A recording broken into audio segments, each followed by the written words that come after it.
Assalamualaikum warahmatullahi wabarakatuh. Salam sejahtera bagi kita semua. Jumpa kembali pada pembelajaran Bahasa Indonesia kelas 11, yaitu bab kedua, peristiwa alam dan sosial di sekitar, teks eksplanasi pada pertemuan kita yang pertama. Kompetensi dasar yang kita pelajari yaitu 3.3 mengidentifikasi informasi, pengetahuan dan urutan kejadian dalam teks eksplanasi, baik lisan maupun tulis. 4.3 mengonstruksi informasi, pengetahuan, urutan kejadian dalam teks eksplanasi secara lisan dan tulis. Tujuan pembelajaran diharapkan peserta didik mampu mengidentifikasi informasi, pengetahuan, urutan kejadian dalam teks eksplanasi, serta mengonstruksi informasi pada teks eksplanasi secara lisan dan tulis. Materi pembelajaran yaitu pengertian dan ciri-ciri teks eksplanasi, kemudian identifikasi informasi dalam teks eksplanasi, dan mengkonstruksi teks eksplanasi. Apa itu teks eksplanasi? Untuk menjawab pertanyaan tersebut, kalian simak dulu video berikut ini.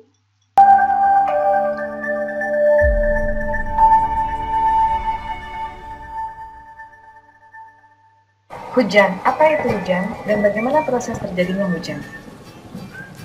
Hujan adalah air yang turun dari langit yang melalui dari beberapa proses. Sebenarnya, air hujan yang turun ke bumi itu berasal dari bumi itu sendiri, dari air laut, sungai, danau, dan air-air lainnya, seperti binatang, pepohonan, serta benda lain yang mengandung air. Air tersebut mengalami proses evaporasi atau penguapan akibat bantuan sinar matahari, dan air yang menguap akan melayang ke udara dan berkumpul dengan uap-uap air lainnya di langit. Di langit, uap tersebut mengalami kondensasi atau pemadatan dan menjadi embun. Ketika suhu udara semakin meningkat, akan membuat titik-titik dari embun semakin banyak berkumpul memadat dan akan menjadi awan. Dengan bantuan angin, awan-awan tersebut dapat bergerak ke tempat lain. Akibat bantuan angin pula, awan-awan kecil dapat berkumpul dan menjadi awan besar. Setelah kumpulan awan tersebut berada di langit yang bersuhu rendah, maka akan membentuk butiran es dan air. Karena beban semakin berat dan tidak mampu ditopang angin, akhirnya butiran-butiran air tersebut jatuh ke bumi atau biasa disebut dengan presipitasi. Karena semakin rendah awan, suhu udara semakin tinggi dan es atau salju terbentuk akan turun menjadi air. Namun, jika suhunya sangat rendah, maka yang turun ke bumi tetap sebagai es atau salju. Ya, jadi teks eksplanasi adalah teks yang bertujuan untuk menjelaskan proses suatu fenomena alam dan fenomena sosial itu terjadi. Kemudian teks eksplanasi ditulis untuk menjawab pertanyaan bagaimana dan mengapa. Ciri-ciri teks eksplanasi adalah sebagai berikut. Teksnya terdiri atas pernyataan umum, kemudian diikuti dengan deretan penjelas, dan diakhiri dengan interpretasi atau bagian penutup berisi pandangan atau simpulan. Yang kedua, teks eksplanasi memuat informasi berdasarkan fakta dan menjelaskan sebab akibat suatu peristiwa. Yang ketiga, hal yang dibahas yaitu suatu kondisi dan fenomena yang bersifat keilmuan, misalnya yang berhubungan dengan ilmu pengetahuan atau sains. Teks eksplanasi bersifat informatif dan tidak berusaha untuk mempengaruhi pembaca agar percaya hal yang dibahas. Materi berikutnya yaitu identifikasi atau mengenali informasi dalam teks eksplanasi. Teks eksplanasi memuat gagasan pokok dan juga pernyataan yang sifatnya fakta. Paragraf eksplanasi dikembangkan berdasarkan gagasan utama atau ide pokok. Gagasan utama adalah gagasan yang dijadikan dasar dalam mengembangkan kalimat. Gagasan utama biasanya terdapat pada kalimat utama, sedang kalimat utama itu terletak di awal maupun di akhir paragraf. Jika kalimat utama terletak di awal paragraf, maka disebut paragraf deduktif, yaitu penjelasan dari yang sifatnya umum ke khusus. Dan jika kalimat utama terletak di akhir, maka disebut paragraf induktif, yaitu dari penjelasan khusus kemudian ke umum.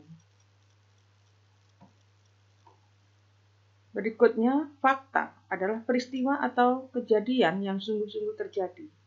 Fakta terdapat dalam paragraf teks eksplanasi. Materi berikutnya yaitu konstruksi informasi teks eksplanasi. Jadi harus tahu bagian-bagian teks eksplanasi dan susunan ulang teks eksplanasi atau disebut mengabstraksi. Bagian teks eksplanasi yaitu didahului atau bagian pendahuluan berisi pernyataan umum. Kemudian pernyataan umum dijelaskan oleh beberapa deretan penjelas dan beberapa penjelas tersebut kadang disimpulkan dalam bagian penutup.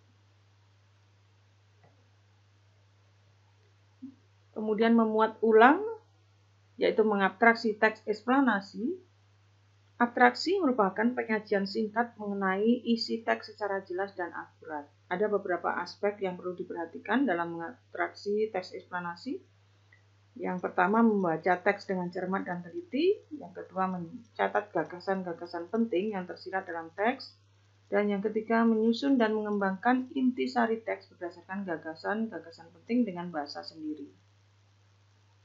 Baik, dari materi tersebut, mari kita simpulkan. Jadi kesimpulan teks eksplanasi yaitu teks yang berisi penjelasan tentang proses terjadinya peristiwa atau fenomena alam, sosial, budaya, atau yang lainnya. Teks eksplanasi memuat informasi yang berupa fakta dan disusun diawali dengan pendahuluan yang berisi pernyataan umum, kemudian pernyataan umum tersebut dijelaskan oleh beberapa deretan penjelas. Untuk ini rujukannya ya diambil dari buku paket siswa Bahasa Indonesia kelas 11 revisi tahun 2017. Berikutnya ada penugasan. Silakan kalian berkelompok membuat satu teks eksplanasi, bisa berupa penjelasan tentang fenomena alam, sosial maupun budaya dalam bentuk PowerPoint ataupun video seperti contoh dalam materi yang Ibu sampaikan kali ini. Untuk itu, Ibu akhiri, sekian dulu pertemuan kita. Terima kasih atas perhatiannya. Wassalamualaikum warahmatullahi wabarakatuh.